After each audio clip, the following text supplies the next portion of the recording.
Hi friends, welcome to Nithra துரோ channel. சூப்பராக mushroom gravy எப்படி பண்ணுறதுன்னு பார்க்கலாமா?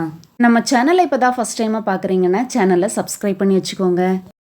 பாத்திரத்தில் கொஞ்சமாக எண்ணெய் சேர்த்துக்கலாங்க. மீடியம் சைஸ் பல்லாரியில் 2 பல்லாரியை கட் பண்ணிவிட்டு இந்த எண்ணெயிலேயே ஃப்ரை பண்ணி எடுத்துக்கலாம். தீ மீடியமாக எரிஞ்சா போதுங்க. பல்லாரியை பொன்னிறமாக பொரிய வச்சு எடுத்து வச்சுக்கணும். பல்லாரி இந்த மாதிரி பொரிஞ்சு வந்ததும் இது எல்லாத்தையுமே எடுத்துடலாங்க. எடுத்து ஆற விட்டுட்டு இதை மிக்சி ஜாரில் போட்டு அரைச்சி எடுத்து வச்சுக்கலாம். கிரேவி பண்ணுறதுக்கு 400 கிராம் காளான் எடுத்துருக்கேங்க. அதை நல்லா கழுவிட்டு கட் பண்ணி எடுத்து வச்சுக்கலாம். இதோடவே 1/4 டீஸ்பூன் மஞ்சள் தூள் சேர்த்துக்கலாம். 1/2 டீஸ்பூன் மல்லித்தூள் சேர்த்துக்கலாம். கூடவே 1/2 டீஸ்பூன் சீரகத்தூள்,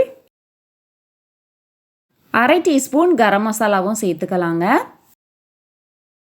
இதோடவே 1 டீஸ்பூன் சிக்கன் அல்லது மட்டன் மசாலா சேர்த்துக்கோங்க.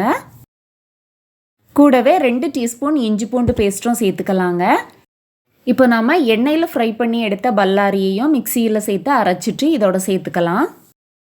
கூடவே நல்ல கெட்டியான தயிரில் 3/4 கப் அளவுக்கு தயிர் எடுத்துருக்கேங்க. தயிர் அதிகமாக புளிப்பு இருக்கக்கூடாது. நல்லா புளிக்காத தயிராக பார்த்து சேர்த்துக்கோங்க. இப்போ இது எல்லாத்தையுமே சேர்த்ததும் நல்லா மிக்ஸ் பண்ணி எடுத்துக்கலாங்க. இது எல்லாத்தையுமே நல்லா மிக்ஸ் பண்ணி எடுத்ததும் பாத்திரத்தை மூடி வச்சிடலாங்க. ஒரு 10 நிமிஷத்துக்கு அப்படியே இருக்கட்டும். இந்த மசாலாலேயே மஷ்ரூம் நல்லா ஊறி வரட்டும்.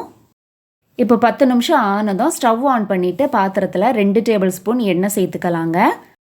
எண்ணெய் சூடானதும் அதோட பட்டை, கிராம்பு, ஸ்டார் பூ சேர்த்து பொரிய விட்டுக்கலாங்க.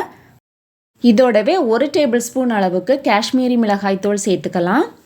இது 5 செகண்டுக்கு மட்டும் எண்ணெயில் வதக்கி விட்டுக்கலாங்க. உடனே நம்ம மிக்ஸ் பண்ணி வச்சுருக்கிற காளானை இதோட சேர்த்துடலாம். காளானை சேர்த்தது இந்த மிளகாத்தூளோட சேர்த்து மிக்ஸ் பண்ணி எடுத்துக்கலாங்க. எல்லாத்தையும் நல்லா மிக்ஸ் பண்ணி எடுத்ததும் இதோட 1/2 கப் தண்ணி சேர்த்துட்டு மறுபடியும் எல்லாத்தையும் மிக்ஸ் பண்ணி விட்டுடலாங்க. இதோடவே தேவையான அளவு உப்பும் சேர்த்து மிக்ஸ் பண்ணி விட்டுட்டு மூடி போட்டு 10 நிமிஷத்துக்கு வேக விட்டுடலாங்க.